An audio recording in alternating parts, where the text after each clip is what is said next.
Ilang linggo na lang, Holy Week break na. May idea na ba kayo para sa inyong summer getaway? Kung sawa na sa karaniwang tourist destinations, bakit hindi subukan ang bisitahin ang Lamitan, Basilan?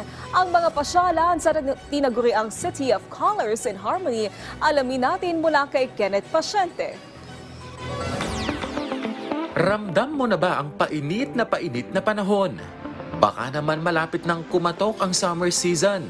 You know what it means? Pagkakataon na para lumabas ng bahay at mag-relax-relax muna sa mga naggagandahang pasyalan at beaches ng Pilipinas. At kung gusto mo ng bagong lugar na bibisitahin, bakit hindi mo subukan ang tinaguriang City of Colors and Harmony, ang Lamitan City sa Basilan?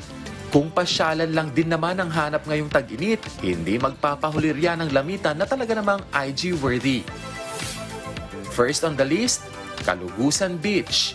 Perfect na perfect ito para sa mga gustong i-let go ang kanilang mga stress sa buhay. Dahil pag mumuni-muni pa lang sa white sand beach nito, abay, parang na-achieve mo na ang gusto mong detox. I-enjoy mo pa ang summer breeze, kalmado at malinis itong tubig, talaga namang perfect relaxation na. Kung gusto mo naman ng kaunting adventure at maging one with nature, sagot na yan ng Bulingan Falls. May taas na 21 feet at lawak na 40 meters ang talon na ito na may ipinagmamalaking kakaibang rock formation na aakalain mong man-made dahil sa ganda nito. Pwede ka rin tumalon mula sa taas ng waterfalls basta ingat-ingat lang. O di kaya ay damhin mo na lang ang malamig na tubig habang lumalangoy sa paanan ng talon. Palagi kami tambay dito. Kung wala kaming pasok, tapos punta kami dito. Masarap kasi maraming tao dito, tapos magsuswimming. Siyempre, hindi lang yan ang meron ng Basilan. Dahil sinong mag-aakalang may tulips garden din ng probinsya. At hindi ka mapapa-expectation versus reality dito dahil nasa mahigit 30,000 na tulips lang naman ang makikita mo dito ngayon. Pero wait, heto ang twist.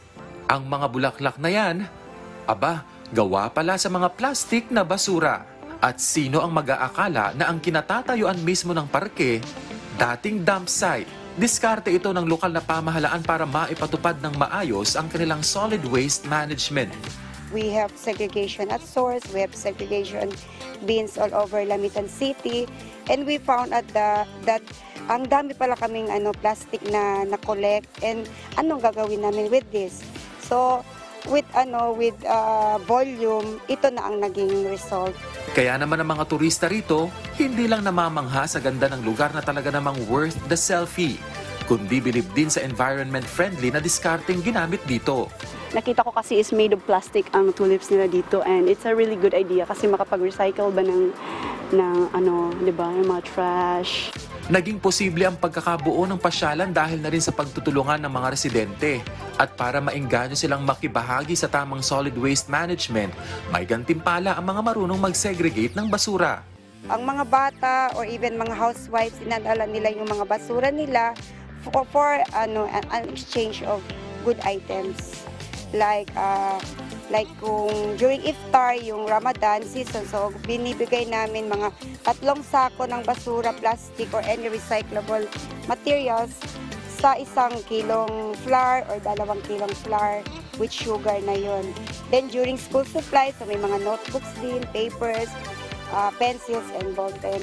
Ayon sa pamahalaang lungsod ng Lamitan, nakakabawi na rin ang kanilang turismo mula sa dagok ng pandemya. Katunayan, aabot sa 50 to 70,000 local at foreign tourists ang inaasahang bibisita sa Lamitan ngayong summer.